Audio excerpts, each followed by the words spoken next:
Was a split call. Dr. David Clark, 5 minutes. Thank you, Mr. Speaker.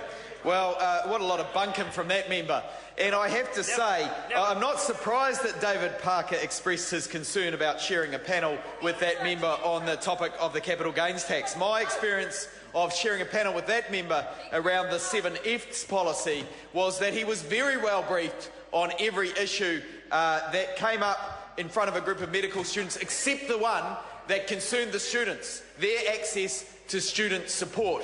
Conveniently, he hadn't been briefed on that aspect of medical students' concerns. He promised to take that concern back to the Minister, and the medical students heard nothing more.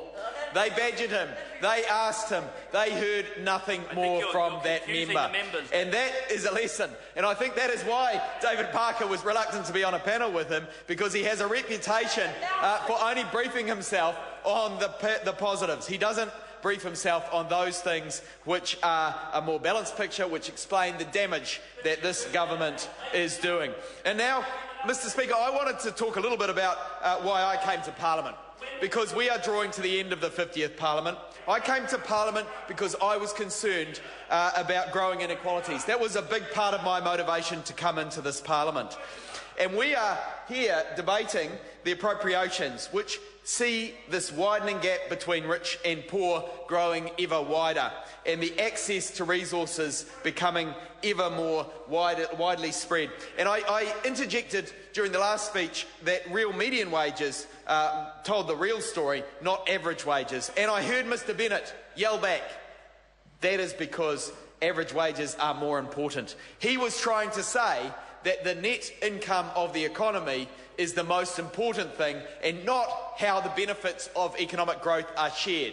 Mr. Bennett was trying to say, or could only have been saying, that he did not care if those at the bottom were not getting their fair share. And that is consistent with this government's policies. This is consistent with the policies that that member has supported. The 2010 tax package that saw the top 40% of the value of the tax package go to the top 10% of earners, and the bottom 20% of earners got just 2% of the value of that tax package. And of course, it went up, it was all swallowed up at the same time in a GST rise that John Key promised would not happen. The 15% GST rise that John Key had promised would not happen. And that is part of the explanation as to why the gap between rich and poor is so great under this government.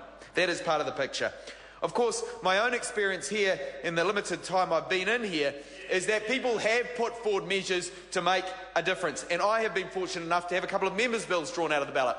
One went through this Parliament against the wishes of the government to make sure that there was an extra day set aside for people with their families and friends after Anzac or Waitangi was celebrated on a weekend. So Anzac and Waitangi commemorated on the same day, and those important parts of our history properly commemorated, and the following Monday a holiday to make sure that every year people get time with their friends and families, not just 5 out of 7. The government still voted that down. They tried to vote it down, they couldn't, because their support parties walked away from them on it. They were so embarrassed. And the other bill I had drawn from the ballot was the minimum wage bill that would have put the minimum wage up to $15 an hour, which would make a real difference for people at the bottom of the heap. But the National Party voted that down straight away. They talk about raising wages for all New Zealanders, but given the chance, at the first opportunity, they voted that down in this Parliament. Mr. Speaker, that is the kind of government we see opposite.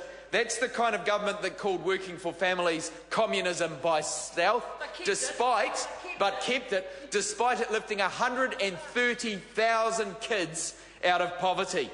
And now we know there are now 260,000 New Zealand kids in poverty. And across the way, they are content to see that pattern continue. On this side of the House, we have a positive plan. Yes, Mr. O'Connor does involve a capital gains tax that makes sure everyone pays their fair share, that pushes money away from the speculative sector and toward the productive sector so that we grow our economy, and that is what traditionally Labor governments have done. We know national governments since World War II have grown the economy on average by 2.9%. Labor governments have grown it on average by 3.7%.